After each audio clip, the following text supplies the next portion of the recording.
길안의 길, 길밖의 길, 한국문학 콘텐츠연구원 소클 극장입니다. 오늘은 38문 지옥의 부모님을 건진 지극한 효성입니다. 안녕하십니까. 일주일 만에 뵙겠습니다. 38번째 주제를 시작하겠습니다. 오늘 주제는 부모님에 대한 효에 대한 이야기를 좀 하려고 그러는데요. 우리가 지난 시간까지 선에 관한 이야기를 쭉 해왔고, 원래대로 한다면 오늘은 이제 선종 제2조, 중국 선의 제2조인 해가 스님이 어떻게 딸마를 만나게 되고 어떻게 법을 이어받았는지에 대한 이야기를 해야 되지만, 내일이 오기를 9월 2일이니까 다음 주 수요일쯤 되나요? 그때가 백중인데 음력 7월 15일인데 왜 그날을 우란분제라고 하고, 우란분제가 효와 어떤 관계가 있는지 그런 질문을 좀 해왔어요. 그래서 너무 선에 관한 이야기를 너무 많이 해도 좀 약간 그렇긴 하니까 오늘은 효에 대한 이야기를 좀 하고, 그리고 또 다음 주에는 또 선에 관한 이야기를 하고, 또 중간중간에 질문이 들어오면 그 질문에 맞춰서 수업도 하면서 약간 그렇게 하겠습니다. 그렇게 해야 지루한 것이 없겠죠. 공부가 재미있고 유익하고 그래야죠. 재미없으면, 그렇죠, 재미없고 유익하기만 하면 잘 안 되죠.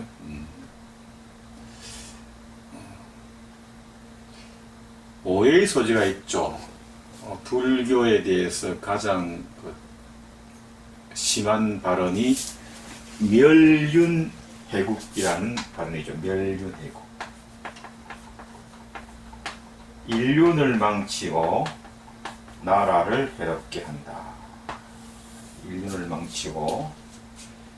망친다는 말은 이제 장가를 안 간다는 이야기겠죠. 결혼을 안 한다는 이야기니까, 동아시아 유교 문화권에서는 아들을 계속 낳아서 대를 잇는 것이 가장 중요한 어떤 사항이기 때문에 장가를 안 간다라고 하면 대단히 크게 문제가 될 수 있죠. 유교 문화권 입장에서는. 그 다음에 나라를 해롭게 한다는 말은 불사신을 이야기하니까 군대가 안 간다든지, 혹은 세금도 안 내고 그런 거 있죠. 세금도 안 내고. 종교의 가세 문제는 오늘날까지도 상당히 중요한 어떤 이슈가 되고 있습니다만, 그런 거죠. 이런 멸륜해국에 대한 이야기는 많이 나왔습니다만, 가장 구체적으로 이야기한 것은 정도전이라고 하시는 분이 불시잡변이라고 해가지고 불교를 굉장히 비판하는 그런 책을 지었죠. 이 정도전이라는 분은 유가의 중요한 분이고 조선 건국의 공신이자 상당히 식견이 있는, 몇백 년 만에 한 번 정도 등장할 정도의 식견이 있는 분이기 때문에 우리가 이야기하기 좀 그렇습니다. 왜냐하면 유교에 대한 이야기를 하는 시간은 아니니까. 대단히 거룩한 분입니다. 거룩한 분인데, 그분이 이제 불교에 관해서는 상당히 좀 날을 세웠는데, 그것은 또 그럴 만한 이유가 있습니다. 왜냐하면 그 고려 말이라고 하는 것이 불교 교리 자체보다는 불성들이 가지고 있는 어떤 사회적 모습들이 상당히 좀 많이 문제가 좀 있었으니까 그런 이야기가 나오는 것이거든요. 그 문제는 뭐 여기서 이야기할 필요는 없을 것 같고, 그래서 정도전을 대표로 하는 어떤 성리학자들이 혹은 정도전의 불시잡변에서 인륜을 망치고 나라를 괴롭게 한다라고 이야기하면서 불교는 대단히 불효하는 종교다 이렇게 이야기가 되죠. 그것은 결론적으로 말하면 대단히 좀 억울한 이야기죠. 조선왕조 500년이 유교 문화권이고 불교를 있어서는 안 되는 어떤 사상이라고 생각했기 때문에 계속해서 그것에 대한 항변할 기회가 별로 없었습니다. 없었고, 그리고 지금 현재 우리나라도 조선왕조 500년의 영향에서 완전히 벗어났다고 말하기는 좀 그렇습니다. 지금은 오히려 그 긍정적인 것보다는 부정적인 것이 좀 더 많이 남아있는 어떤 그런 것이기는 하지만 어쨌든 그래서 불교적인 경전 가운데 효를 중심으로 하는 경전이 많이 있습니다. 그 중에 대표적인 것이 부모 언융경이라는 이야기죠. 부모 언융경인데 거기에 보면 이제 부모님의 10가지 은혜에 대한 이야기를 하죠. 뱃속에 품고 지켜주신 은혜라든지 낳으실 때 고생하신 은혜라든지 해산하신 뒤에 근심을 놓으신 은혜, 선 것은 삼키고 단 것은 뱉어서 먹여주신 은혜. 맛없는 건 어머니가 드시고 맛있는 거는 먹다가도 뭐죠. 이게 맛있다 싶으면 그것을 아이에게 줬죠. 그 다음에 아이가 오줌 산 쪽을 바꿔서 자기가 눕죠. 젖은 대로 누우시고 마른 대로 우리를 뉘어주신 은혜가 좀 있죠. 그 다음에 젖을 먹여 길러주신 은혜가 있고 더러운 것을 씻어주신 은혜가 있죠. 똥오줌을 받아주고 똥걸레를 빨고 더럽다 생각하지 아니하고, 그 다음에 이제 자식이 멀리 나가면 계속 부모를 걱정을 합니다. 그래서 보통 우리가 사람 될 때 장가가서 아이 놓으면 사람 되는 것 중에 하나가 아이를 놓아봐야 부모님의 은혜를 아시게 되는 거죠. 그 다음에 자식들을 위하여 꾸준히 일을 한다. 끝까지 사랑한다. 그런 것들, 이런 것들이 이제 부모 언융경한테 보면 사파를 중심으로 자세히 나와 있습니다만은,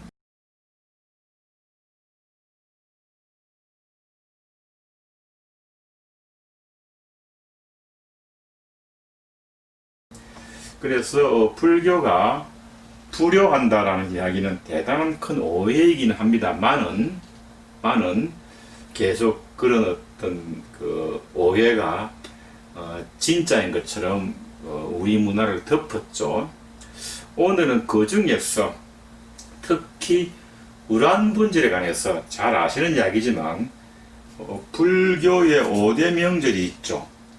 부처님 오신 날 음력 4월 8일, 출가하신 날 음력 2월 8일, 깨달음을 이루신 날 성도제일이라고 그러죠. 음력 12월 8일, 열반제일, 열반에 드신 날이 음력 2월 15일.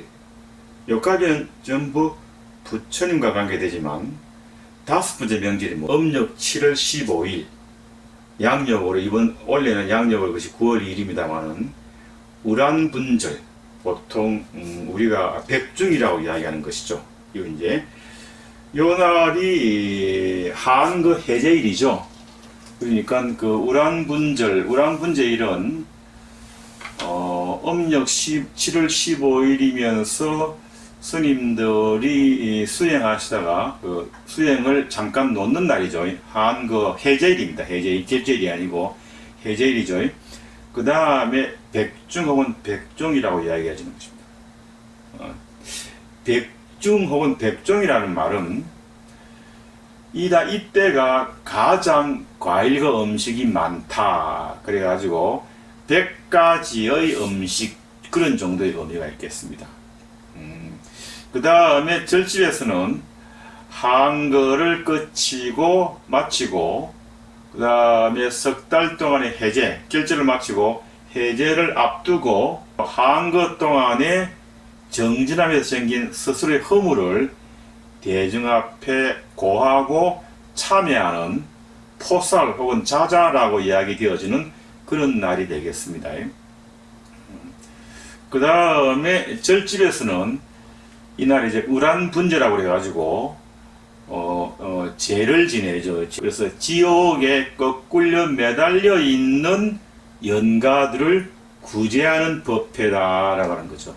이 우란분절 법회, 쉽게 말하면 음력 7월 15일 날 하는 이 법회는 지옥에서 거꾸로 매달려 고통받는 영가들을 구원하는데, 이 법회가 누구로부터 시작되었는가라고 할 때 목련존자의 효행, 그리고 부처님이 그 목련존자의 말씀을 귀담아 들으신 것, 그리고 목련존자의 보시행, 이런 것들이 엮여서 혹은 우란분제 혹은 백중 이렇게 여러 가지로 이야기되어지지만 음력 7월 15일 날 절집에서 큰 행사를 하는 것이죠. 이 우란분절 혹은 우란분제 혹은 백중 혹은 백종이라고 여러 가지로 불리는 날에는 상당히 명절이기 때문에 고려시대나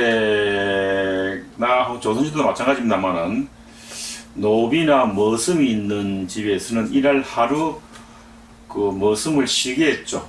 머슴을 쉬게 하고, 일반 양민은 조상의 제사를 지내고 산소에 가서 벌초를 했습니다. 벌초, 성묘를 했죠. 그 다음에 마을에서는 농악을 치면서 하루를 즐기기도 하고요. 씨름판이 벌어졌습니다. 일종의 축제라고 볼 수 있는 것이죠. 재미있게 제주도 지방에서는 오히려 바다에 나가서 많이 잡았다고 그래요. 일을 많이 했다고 그래요.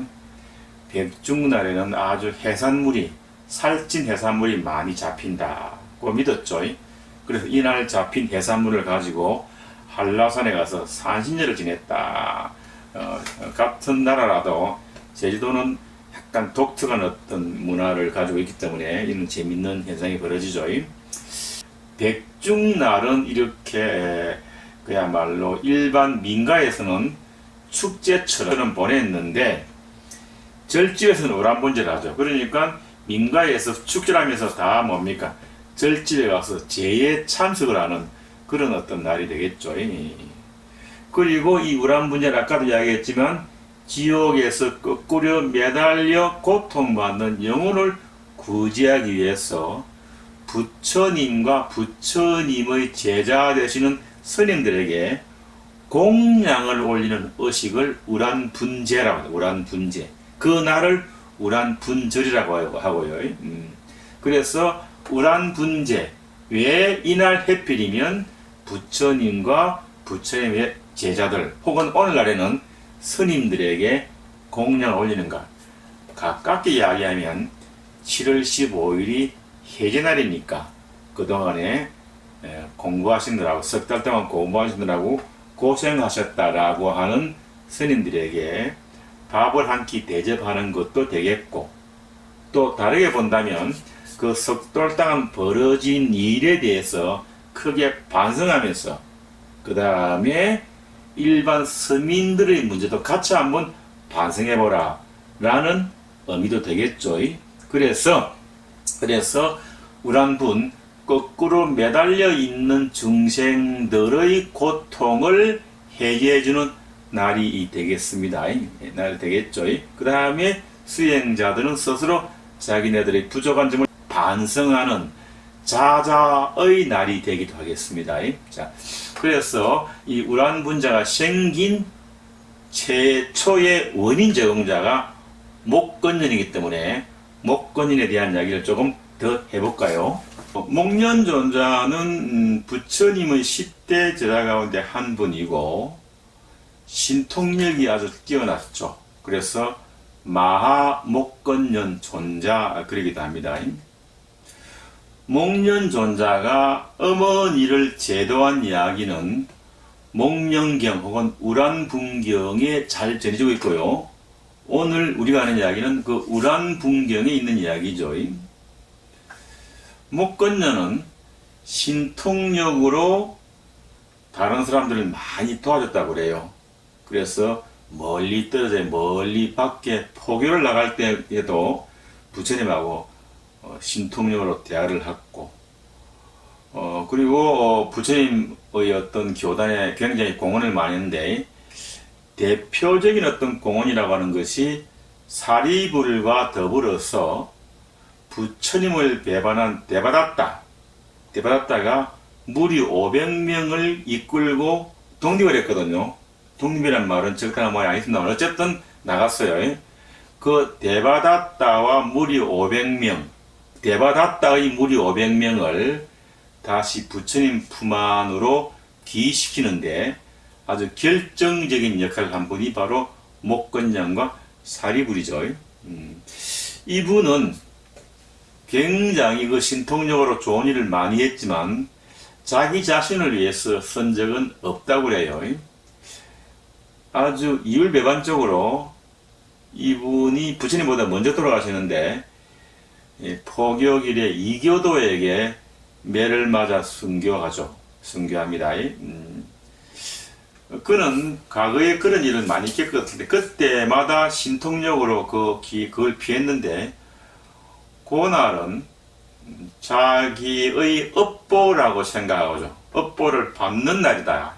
그렇죠? 빚 갚는 날이다. 라고 생각해가지고 그것을 받아들였다고 그래요. 그래서 이기도에게 매를 맞아 죽습니다. 아주 기가 막힌 죽음이겠죠.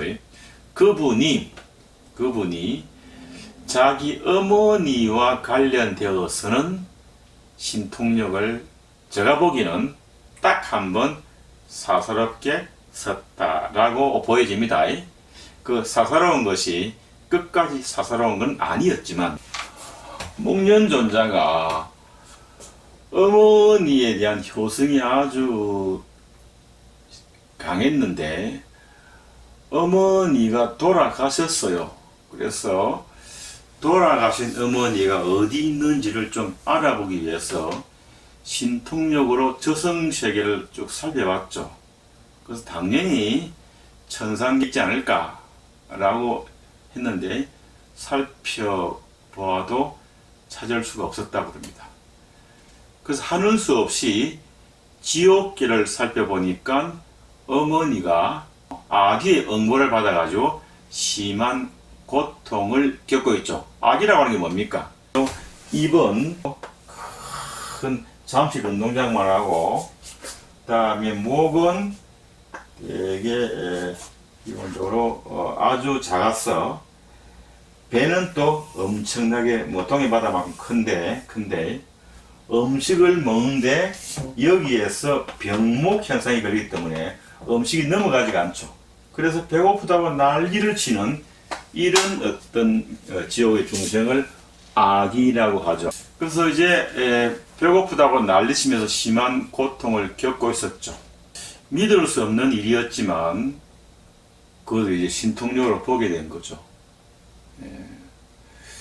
그래서 이제 음식을 구해가지고 배고프다고 울부짖으니까 그 어머니에게 신통력을 가지고 지옥으로 갔어요. 가서 어머니에 가져드는데 그 어머니가 그 음식을 먹으려고 할 때 놀랍게도 그 음식이 모조리 입 앞에서 불타서 재가 되어버리는 것이었어요. 그러니까 배고프다고 또 아우성을 치고 여러 번 가져갈 때마다 그런 일이 반복되죠. 그래서 목건년이 안 되겠다. 어머니를 지옥에서 구해내어야 하겠다라고 생각을 하죠. 근데 자기가 생각해도 자기 어머니가 살아생전에 그렇게 좋은 여자는 아니었다는 걸 알고 있거든요. 그래서 자기 자신의 신통력으로 구할 수 없을 뿐더러 또 신통력을 그려서는 안 되는 것이기 때문에 고민에 고민을 거듭하다가 부처님에게 눈물로 간청과 호소를 하게 됩니다. 그러니까 이제 목건년과 어머니의 관계가 이제 부처님에게로 그 바톤이 넘어가는 것이죠. 그래서 부처님이시여, 저희 어머니가 아기 지옥에 떨어져서 고통을 받고 있습니다. 저희 어머니가 생전에 어떤 잘못을 저질렀기에 저런 고통을 받고 있습니까? 라고 부처님 앞에서 눈물을 흘리고 하소연을 하죠. 그래서 부처님께서 목권연의 이야기를 가만히 듣고 계시다가 여러분도 잘 아시는 인과응보의 법칙을 설명했죠. 선의 씨앗을 심으면 선의 열매를 맺고 악의 씨앗을 심으면 악의 열매를 맺는다. 선인 선과 악인 악과다. 목건일에게 말합니다. 안타깝도다. 육친의 정이 그대의 신통력의 눈을 멀게 했구나. 너희 어머니는 살아생전에 수행자들을 비방하고 성단의 합을 깨뜨리며 살생을 일삼고 술을 먹고 남자들하고도 못된 짓을 했다. 게다가 귀신에게 제사 지내는 등 정법을 외면하고 삿된 법에 의지하여 살았던 가보로 악의의 응보를 받게 되었다. 우리가 보통 오역죄라고 하는 것은 오역죄 5가지 결코 구제받을 수 없는 죄 중에 성단의 합을 깨뜨린다는 죄가 있죠. 목건인의 어머니는 스님은 아니었지만 아마 스님들 사이에 끼어들어서 이간질을 했거나 아마 그런 일이 벌어졌겠죠. 여기 가서 소곤소곤 저기 가서 소곤소곤 그래서 합을 깨뜨렸다 이런 이야기죠. 이런 이야기는 나무 일 같지 않네요. 오늘날에도 그런 일은 충분히 있을 수가 있죠. 목련존자는 부처님의 말을 듣고 물론 본래도 알고 있지만 어머니의 잘못을 아주 절실히 깨닫게 됩니다. 하지만 육친이잖아요. 육친. 자기를 낳고 젖먹여 키웠잖아요. 그래서 어머니의 고통을 차마 두고 볼 수가 없었죠. 그래서 부처님께 간청합니다. 부처님이시여, 어떻게 하면 저의 어머니를 악의 지옥의 고통에서 벗어날 수 있게 하겠습니까? 그러니까 부처님께서 말씀하셨습니다. 보시하라. 보시.